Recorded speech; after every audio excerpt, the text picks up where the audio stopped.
Welcome to the Critical Media Studies Podcast. We're your hosts, Mike Rapici and Barry Fall. Dr. Michael, how are you tonight? Dr. Barry, I'm well. How are you? I'm doing very well. I'm excited, although I don't know if I should be excited about this topic. But no, I'm excited about being able to converse about this particular topic. Indeed. With you, because you're a sober head and a discerning mind. And I'm going to introduce the topic and the subject of this episode, but I'm also going to give a very brief disclaimer and immediate disclaimer. Or rather, I'm going to announce our sense of purpose with talking about this particular episode. So first off, we do it for the fans. Number one, we do it for the fans. We're talking about Inside the Manosphere, Louis Theroux's March 2026 documentary about, I guess, what's been called the Manosphere, which is, how do we describe it? An online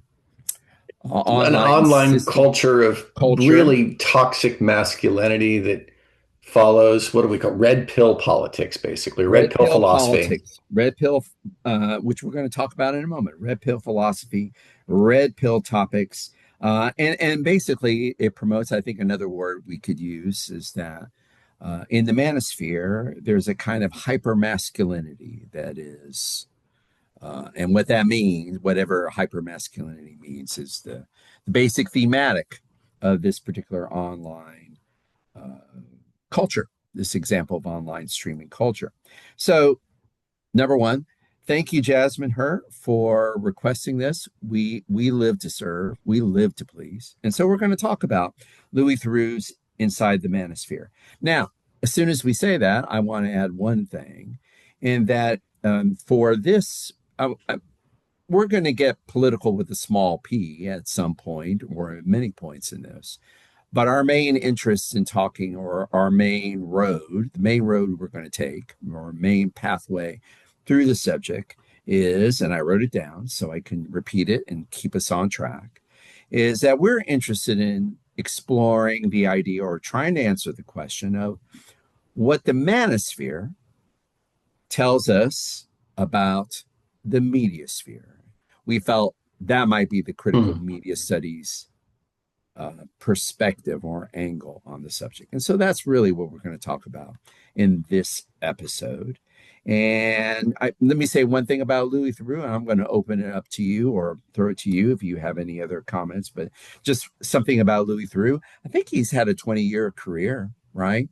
And he mostly has been doing kind of wry personal documentaries and documenting subcultures, I think is the way to say it, right? Different kinds of subcultures. Some of these subcultures, consist of hardline political subcultures, usually conservative subcultures. And he's also done some on the porn industry. So there's a way in which he's kind of been in the subculture. In a way, this is, we're going to talk about this documentary, I think, and the ways in which it constitutes a break with Theroux's work. But in a way, this is kind of a natural topic for him. I guess that I wanted to say that as a way of table setting. Would you agree, or do you have anything to say about that? My understanding to you. Sorry, my understanding of Theroux is just that he looks at sort of the fringe, darker side of our culture and our world. So he seemed, again, I'm not well versed in his work. I'm not a big Theroux guy, I don't think, but he seemed at home and comfortable. And I also watched. He did an episode or a podcast. He appeared on Gavin Newsom's podcast to talk about this, and a little behind the curtain work. I thought Barry wanted to talk about the podcast. Barry wanted to talk about the documentary. So I watched the episode of Gavin Newsom and Theroux, and they talked a lot about his previous work with violent sex offenders, the porn industry. I mean, it is the underbelly, if you will, Yeah, a lot of times.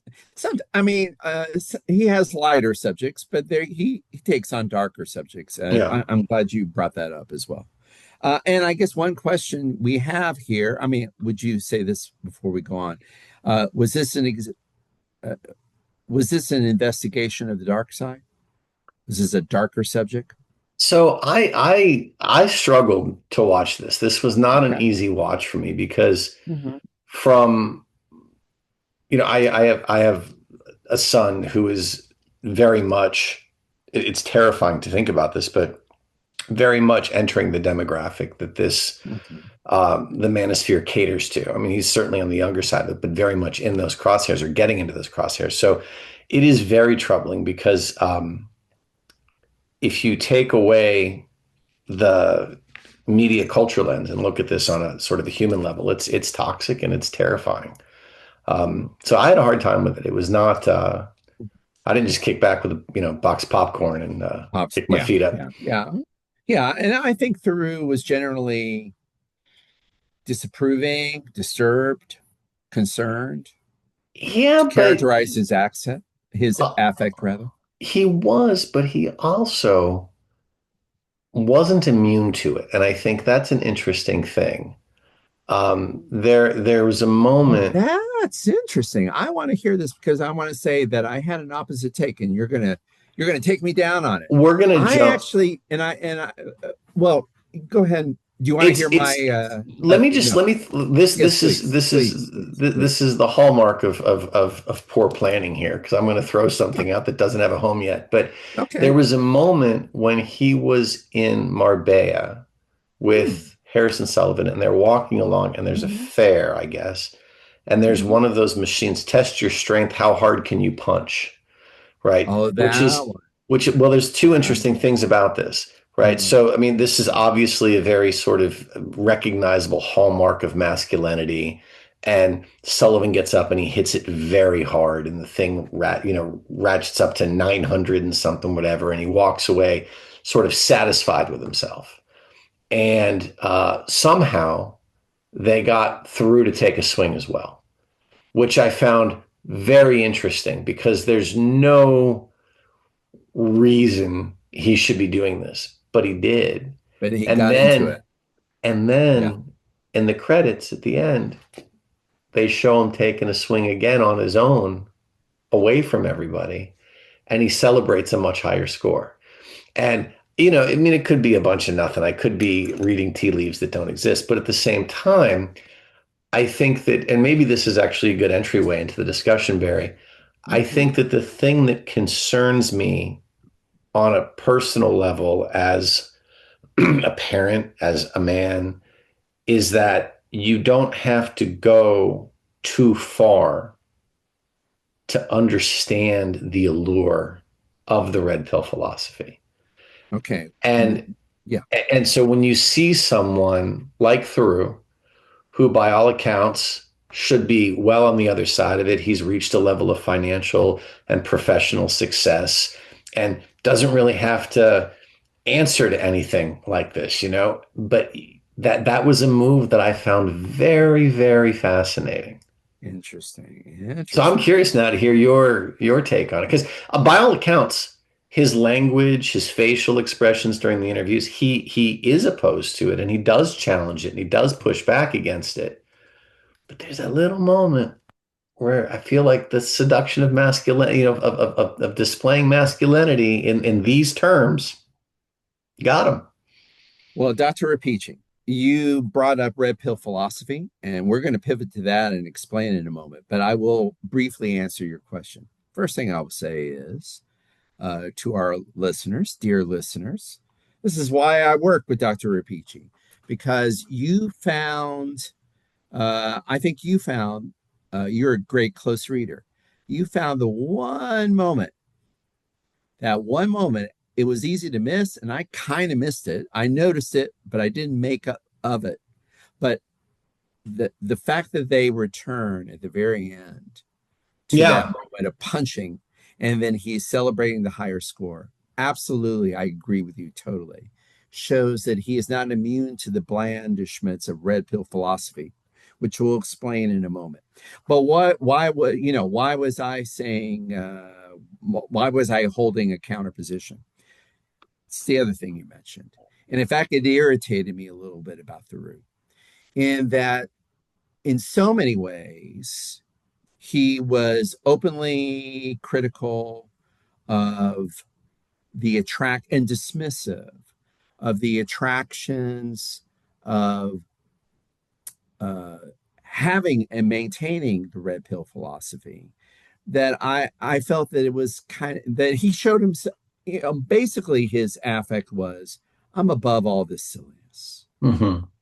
But I agree with you that But it that wasn't. might be the Achilles heel there. But especially when it comes to the gender politics, and most of Mm-hmm. the documentary was about gender politics, uh, I think he kind of performed his great distance and distaste for the philosophy, the red pill philosophy that we're going to explain. Do you want to take a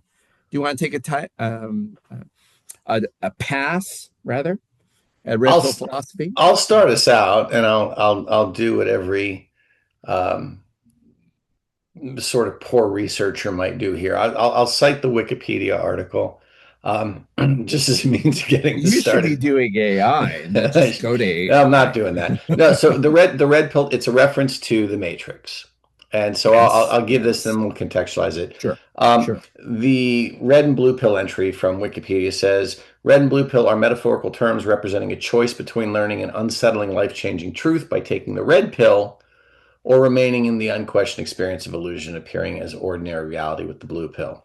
So the red pill philosophy, as it pertains to the manosphere, is basically arguing that men are being emasculated, they're being disparaged, they're being just they are being prejudiced against, and that masculinity in the traditional macho alpha dominant terms is being destroyed. Is being pushed Yes, aside and being destroyed. Right, there are yes. cultural forces, larger cultural forces that are eradicating it. Yeah, And so, absolutely. so the argument is that the red pill philosophy, these sort of influencers that headline the manosphere are basically arguing that men need to wake up to this reality that society is denigrating them, that masculinity is being destroyed, that women are taking over, and that men in this sort of perspective are being feminized, and Right. that's not the way to do it. And there are, as we'll talk about in a bit, I'm sure, that this is not just in terms of physicality, but it's also financial, Right. right? So the only way to be a real man, the alpha, is to be wealthy, physically dominant, and then also sort of emotionally dominant in terms of your relationships with women. Wonderfully done. And let me build a bridge before we talk about the documentary or episodes in the documentary proper. Let me build a bridge from red pill philosophy and ideas of hypermasculinity to media studies. So I think there's a kind of structural logic or an argument about institutions, about old, so to speak, media and new media, that's kind of underneath and undergirding and supporting this argument and reinforcing it. So what, as you mentioned, red pill philosophy is being destroyed or being pushed aside by institutional forces. Well, there are a lot of institutional forces, according to the red pill philosophers, that are pushing against it. A lot of social forces, but one of the forces I think this idea is dogmatically held, is that traditional philosophy, that's basically what's keeping you a traditional philosophy.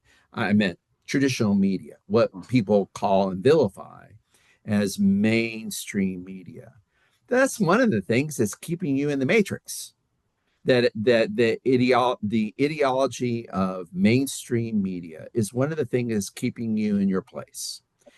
And so there is an argument on behalf of new media, and that new media is kind of a safe space. Well, it's two things, right? It's a safe space in the sense that within this safe space, within this online community, you can express heterodox ideas that you can't in the old media. In fact, there's not only is old media giving traditional media giving you the old matrix story. It will, the belief is they can't but do that. They're not good. They're going to censor and eliminate opposing voices. So the manosphere is a safe space. Let's go further, though. It's a subversive space, right? We feel, if you're in that subcultural space, you feel that you have a community that you belong to, and that as you reach out within that community, as you build your network within that community, you're kind of subverting the older culture. You're subverting traditional media. Um, so it's very much this idea of the new media replacing, subverting, and also offering a kind of sheltering space, a safe space for this fragile community. Yeah, well, it's a legitimizing space. I mean, I think Legitimizing, yes, if of you course, if you of course, extend of course. you can extend the Matrix metaphor for a while, right? Like when you take the red pill, you see the truth. And so obviously if you see the truth in this world, right, then your goal is to overcome the blue pill, which is mainstream media. Right, So right, it's instantly an oppositional relationship, a subversive exactly. relationship. But this is really, in many cases, as Theroux does a pretty good job of explaining and showing, it's really outlandish and wild. And the other side of that safe place, that the red pill Mm-hmm, provides, mm-hmm, right, is a legitimizing voice. Like you enter into this mm-hmm. hyper masculine echo chamber where these crazy ideas gain traction and credence just by virtue of the fact that you're allowed to voice them without being, um, denigrated or labeled as insane. And conveniently, those that would push back against it are instantly labeled as members of the blue pill, right? Mm-hmm. That your mainstream media, of course, that's what you would say. Everybody's doing the fact that you would voice opposition to this is proof that we're right, which is a convenient, I guess, what offshoot of the way that this is organized. Mm-hmm. Mm-hmm. Well, and spoiler alert, I think this is going to be my concluding point about this, that even though I framed it, and I think um, uh, the way I framed it, the contest between media forms, contest between new media and old media, even though I'm talking about the novelty or the self-described novelty of these sources, spoiler alert, I think in certain respects, in the final instance, the bottom line, what's going on here in the so-called subversive new media, it's not very new at all. In fact, it's not very different from selling uh, Dr. John's elixir on It's not radio advertisements in 1920s, right? not only that, it's not terribly subversive or Well, new. that too. You That know, too. That too.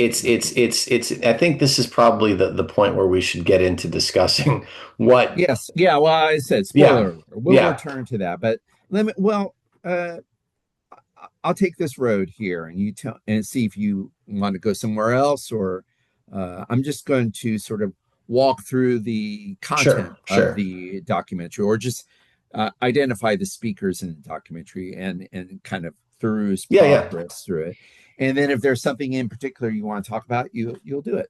But so uh, if you haven't seen it yet, the documentary basically through tries to get to know and tries to participate in the broadcasting, tries to enter the online world for Manosphere promoters, podcasters, Influencers. streamers, influencers, right?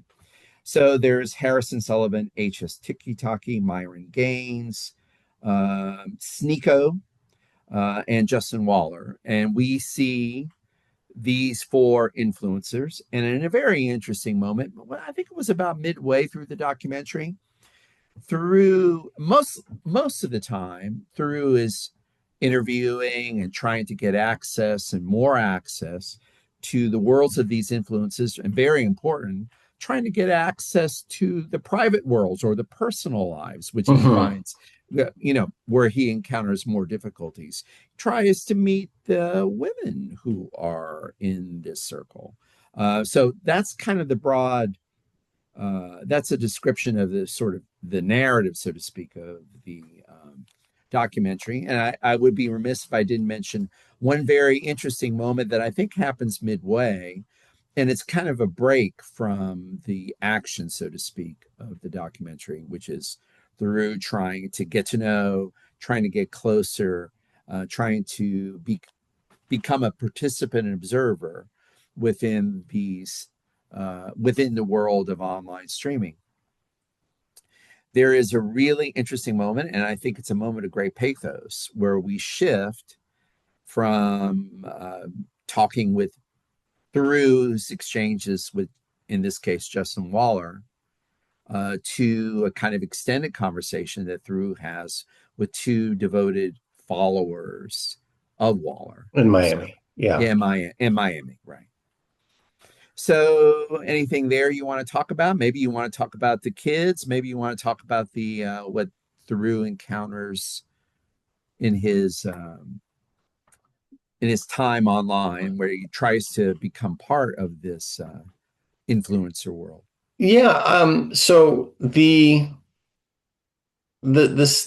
order, I think it's maybe useful to talk about this in the order in which he encounters them, because Okay. I think that that's very much an intentional sort of editing process of the documentary to explain how the manosphere functions. And, again, the goal here for me as I was watching this, I think the question that you and I had sort of put forward going in was, well, what does this tell us about the modern media, environment and landscape and how that functions? And so of the four, right, Sullivan, Gaines, Waller, and Sneeko, and that's the order, I think, in which they are introduced, right? I believe so. It's interesting because Sneeko at the end has really largely divorced himself from the manosphere. He's a different discussion. So I think we get to him at the end. But Sullivan is the youngest of the three. I think they said he was 23 at the time of the shooting. So he doesn't really have like Gaines has a live-in girlfriend, potential wife when we meet her. Waller has a family. I don't think he's married. He says he didn't bring the courts into it. He's in he late 20s. Yes, he wasn't married, but with late 20s, maybe. He looked a little older. He looked a little older than that. He did. But it's fascinating. So the first question, so Sullivan is this really boisterous, sort of bombastic character who claims to be homophobic, racist, sexist, anti-Semitic, all of that. Yet behind the screen, behind the camera, when he's being interviewed, he's very upfront that he's just like, I'm just saying those things for clicks. I'm just saying those things for views. I don't believe that. And there's this tension within him. Not that he shows any remorse for it, but you can tell there's sort of this very clear statement that he is performing a role, right? That he's playing a part. And at one point, you realize that he has got a company that is sponsoring or managing OnlyFans models. Right. Yet he claims to despise them. He thinks they're trash. And I mean, every way you can possibly express disgust for somebody, he pretty much does. And so there's an interesting tension there about like, well, why would you do this thing if you hold it in such low regard? And he's very clear about it. He's like, it's money, right? I say that I'm homophobic. I'm not. He says, I got a gay friend. He says, I say that I hate the Jews. My friend over there is Jewish, like so there's this constant contradiction that, and you see that in all of them, um, that really speaks again to sort of the shock politics of the genre, of the culture about it. Whereas underneath it, he's trying to get you to invest, right? Right. His It's a reason, like right. invest money so you can be like me. The whole thing with the OnlyFans, yes, I hate them, but they make me money. So I taught, they are really just opportunistic as opportunistic gets. There's no authenticity to the character whatsoever. It's all so incredibly performative. Well, except you mentioned the one point where they are authentic. They want to make a profit. Okay, They yes, are yes. authentic about that. I mean, there is some authenticity. It's not necessarily the authenticity, though, that's, as you mentioned, it's not necessarily the authenticity It's not that's a being performed, it's right? not yeah, Right? the character is a charade, Right, right? right, The exactly. Right, the end goal is the selling point, right? That right. look how rich I am. But it's interesting because so my take on this about like, well, what does this tell us about media, right? And you see the red pill. Well, what's the purpose of the red pill? It is to Mm-hmm, push back against the blue pill, right? mm-hmm, And mm-hmm. there's, an old business maxim that says basically you need to create a niche to be successful in business, right? Like you need to offer something that somebody else doesn't Mm-hmm. to be successful, right? Well, what all of these guys in this movement have in common, right, is this platform that exists outside of mainstream media because it would never be socially tolerated in the mainstream media, Mm-hmm. where Mm-hmm. they can create shock, they can create outrage, they give voice to these disenfranchised communities. But then it just shifts right back into these Mm-hmm. pyramid schemes, essentially, Right, right. where we're just doing the same business that mainstream media, mainstream business has been doing since the beginning of time. So there's an Speaking, interesting yeah, contradiction there, as I'm saying. Like yeah, all of these relationships are sort of mutually antagonistic, right? Like we have to hate what they say because it's abhorrent to rational, decent morals and and ethics. So we have to hate that. And the more we hate it, the more it legitimizes that position. And if it begins to become accepted, and I think that sort of Trumpian politics has done interesting things to this by attacking the media as he's done, he's given credence to to the Manosphere and similar things, right? Well, then if you start to get accepted, that's no good because now you're becoming a right, part of what is accepted. So you have to right. push even further. So it's this constant sort of jockeying for a space of extended outrage. You see the thing where the perp beating or whatever, where they accuse the guy of being a sexual predator of some sort, and then they beat him up on camera.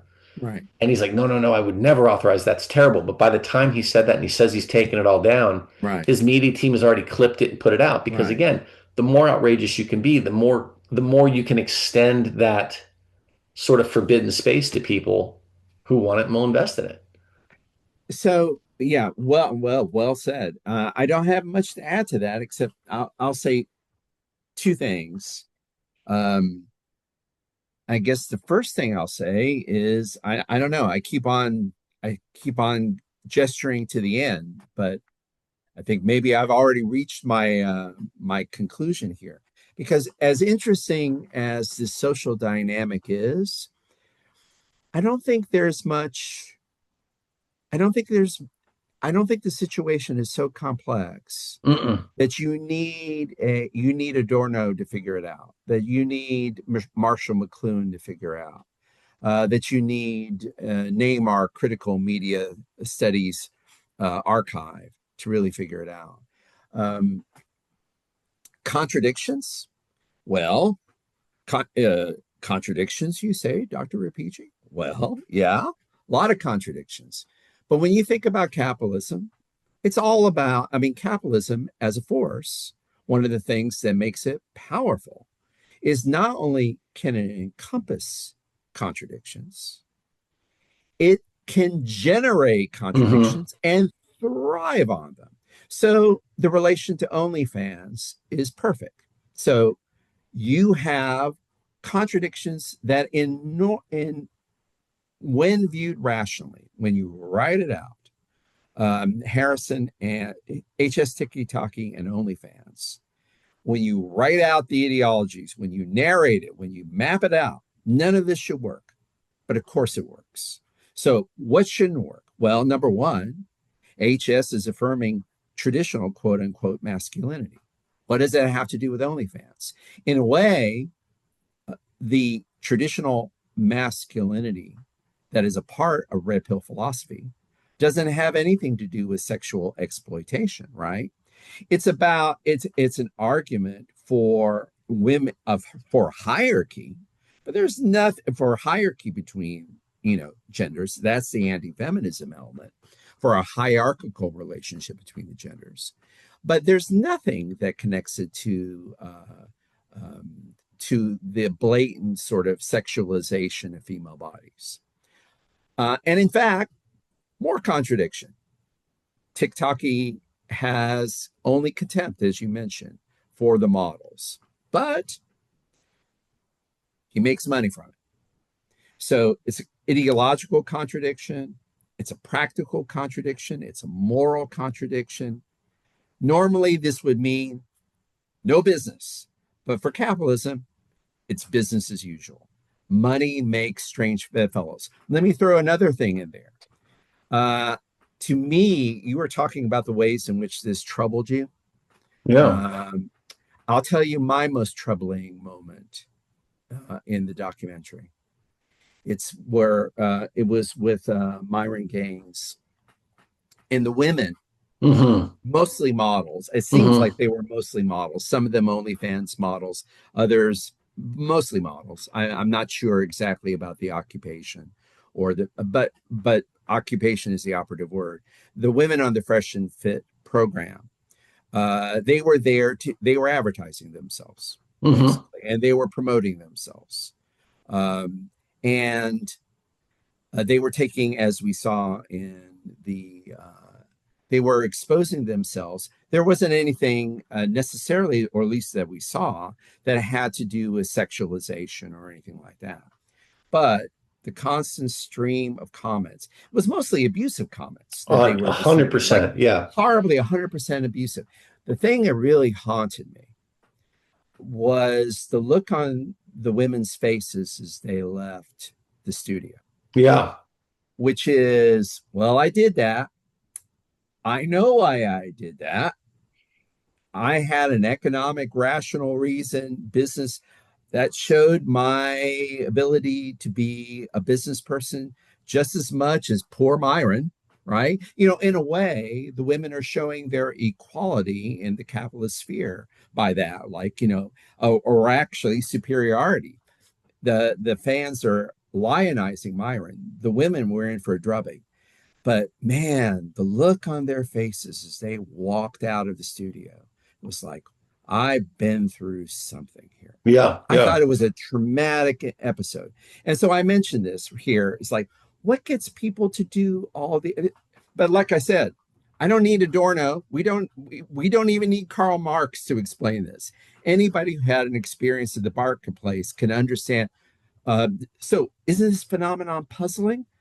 No, it's not even puzzling for a second. It's all about the money. We're talking about a lot of money here, and money makes people do strange things. So, this is I've been thinking about what I was going to say in this episode. Yeah. In one way, I think this is a perfect topic for media studies, for critical media studies, and, glad we're talking about it.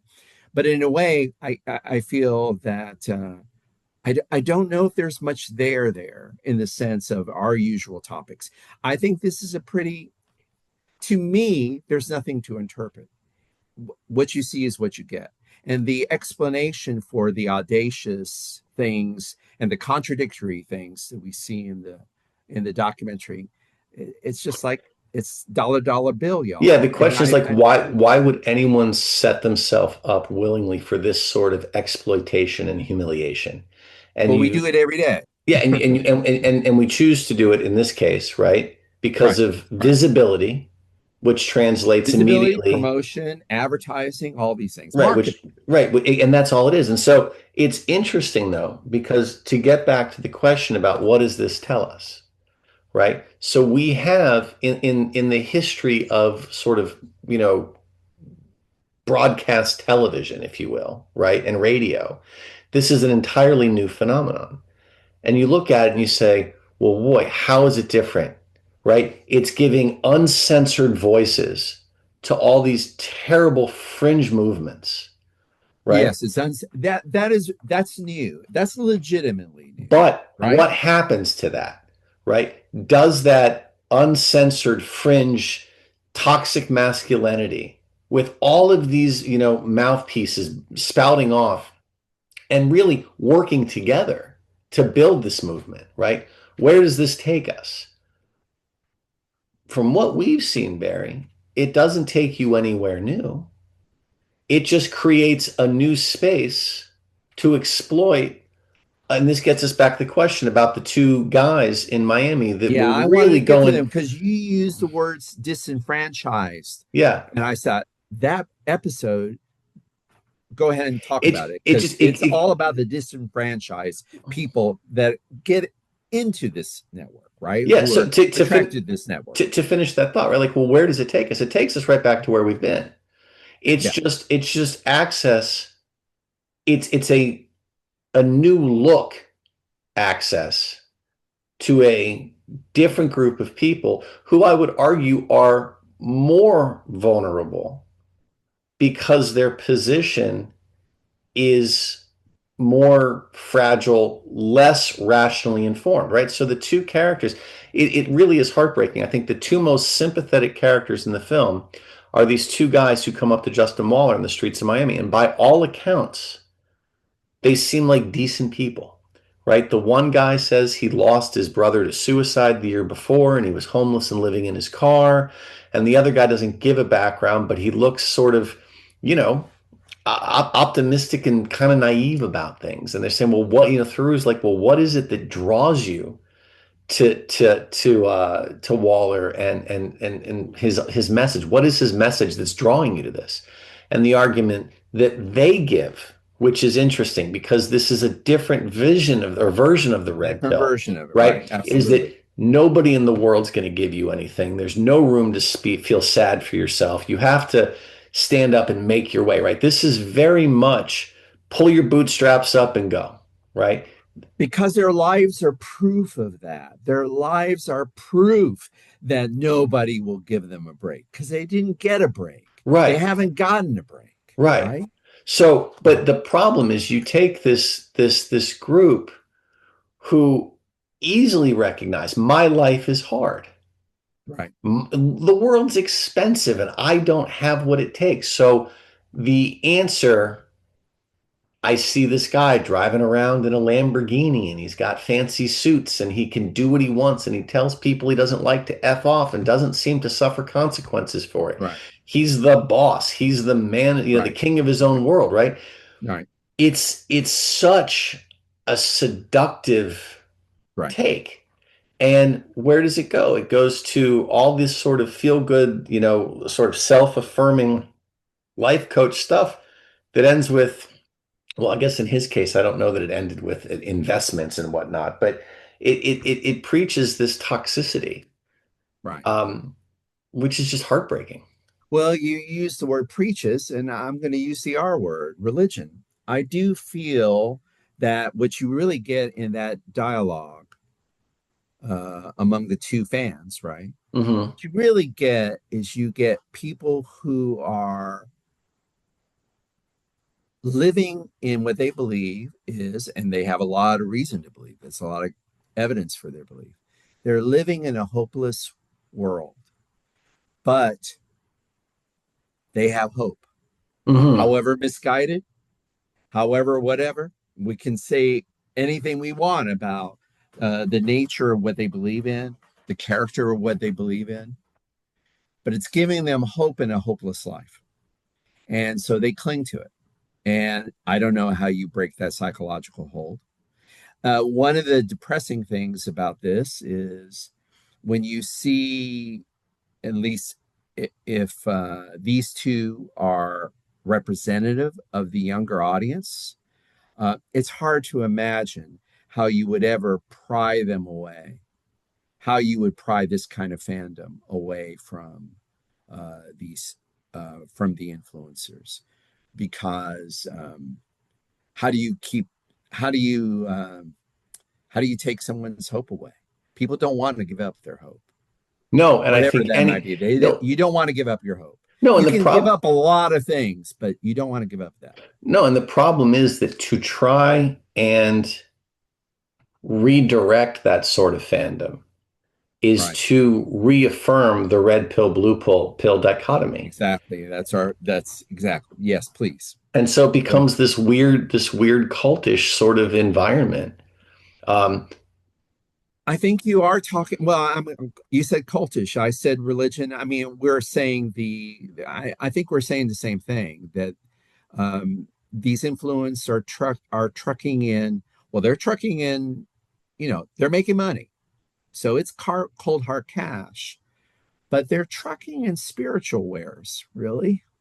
They're trading in hope beyond the accoutrements. I mean, there's an element of it where it's just capitalism doing what it does best, selling flashy images of masculinity and femininity, and attractive images of femininity and masculinity, of hypermasculinity in this case. So there's the materialist aspect of it. There's the promise of making more money than the rest, by doing less work, of not being screwed over in the workplace. That's yeah. another thing that's going on here, right? So there's a lot of material goods that are being promised, if not delivered, but there is always the intangible spiritual wear of hope, self-confidence, self-belief, that the influencers are trucking in as well. So So the question, I guess, to maybe merchandising as well. Yeah. that's what it is. That's what it is. You notice that the with Waller, it's again, he's got a university with people who are worth billions of dollars, and that's where the money comes, right? Invest That's right. here. It's all so many. It's just the repackaging of older pre-digital scams in so many ways. Right. The analog age, which Yeah. is funny because, and maybe the paradox of this conversation, but I don't think we can get around it. I mean, we open it by thinking, and Theroux is very conscious of this. Well, this is not how I make films. These guys are, doing streaming. It's In not fact, quite what I do with filmmaking, In right? fact, It's there's not. the moment when the movie starts and he walks up to Harrison and they open the door and Yeah, Harrison's guy's got his phone out and they make a right. comment like, "Oh, you got the expensive cameras." And he says, "Yeah, we're not amateurs. We're not YouTube." Right? Exactly. So you have I mean, right there. Oh no, thank you for remembering that. You're right. That's a key moment. And it's the very beginning, right? It's an establishing shot. And so this is the paradox of this topic, is that everywhere in the documentary, it's structured, I think, correctly around the contest between old and new media, right? I mean, he's doing it. Theroux is smart in doing it that way. But when you go beneath the surface, and you don't have to dig too hard to go beneath the No. surface, right? Then you see, well, look, all these contradictions. Why all the contradictions? Somebody's making a lot of money out of this. Yeah. So let's go back to the beginning as a means of wrapping this up. I think that there are some differences. Yeah. But what does this say? Like when we look at the Manosphere, right? We look at what Theroux's done here. What does it tell us about modern media? Ooh, okay. I got an answer. Believe it or Okay. not, I got Okay. an answer. I mean, I don't have the answer, Well, I but I don't. have an answer. And I want to hear your answer. But I have one answer immediately come to mind. You had already been touching on it. I do think you're absolutely right to say the uncensored aspect of it, the spontaneous live streaming feel of this, it gets recuperated. It gets recuperated really quickly. It gets redirected to the aims of bolstering the profit, the profit margin of the influencer. But two things. Number one, I think that's what's new. Two things that I think are really genuinely new.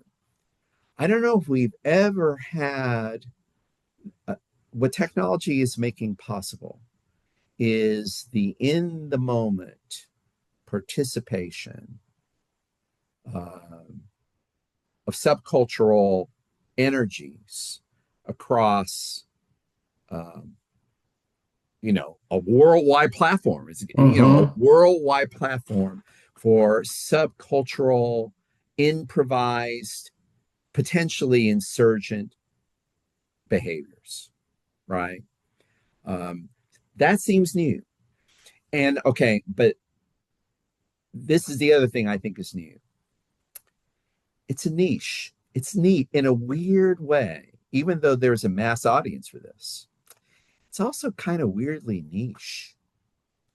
And this says something about I don't know, this might say something about the longevity of this movement, and that there's something really niche about this. And niche movements don't necessarily, maybe this is the exception.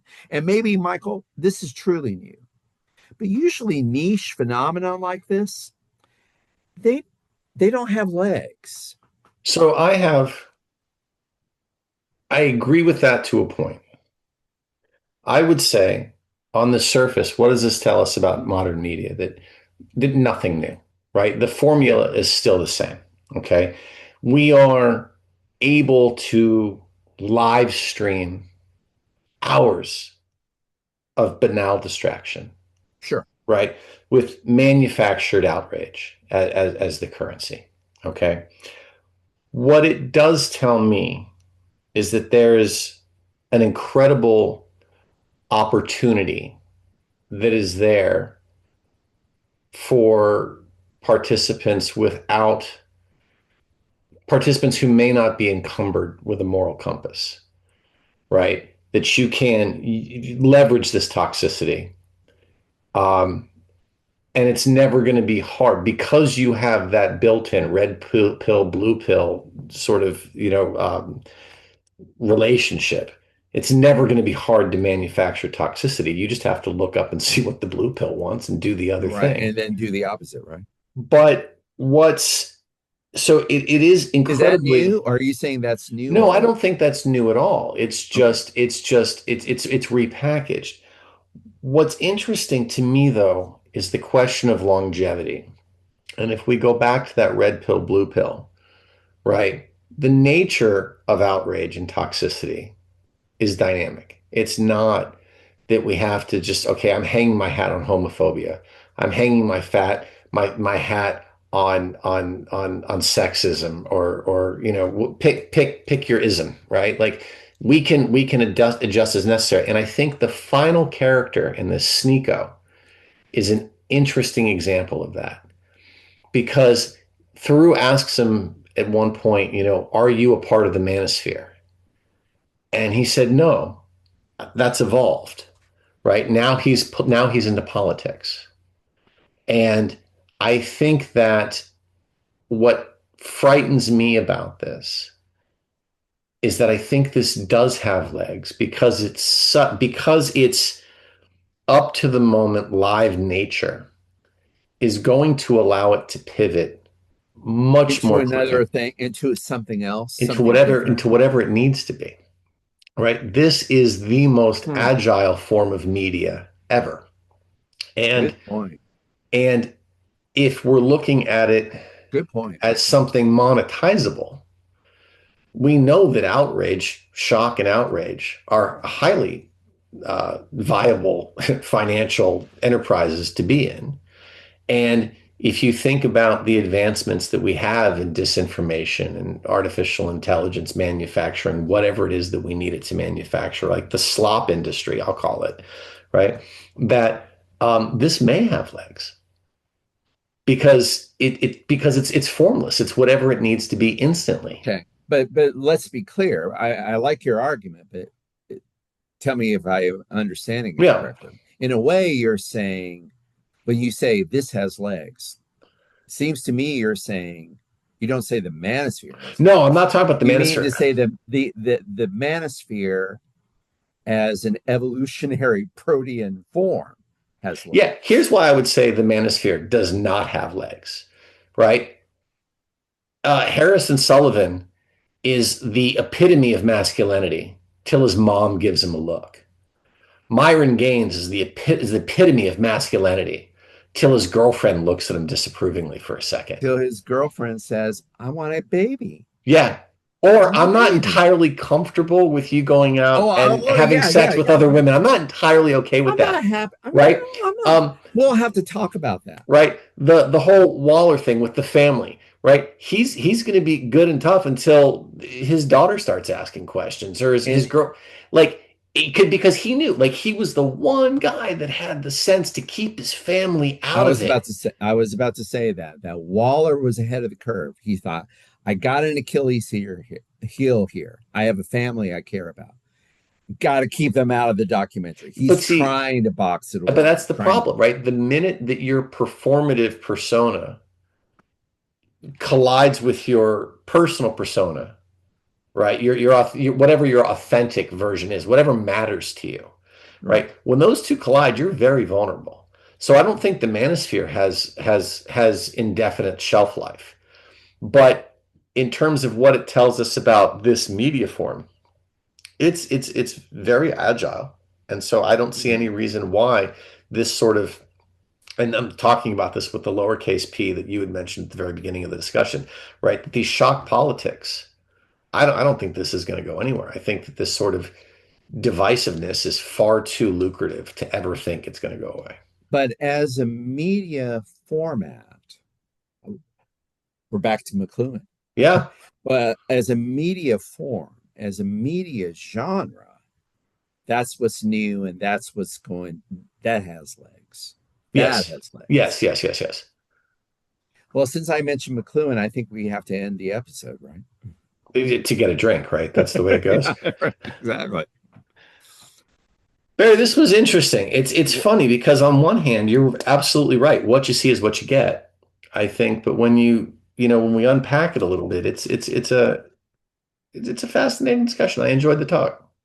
Well, I did too, Michael. Thanks to Jasmine for suggesting it. And thanks to you again, Michael, for the conversation. Take care. Absolutely. We'll do it soon.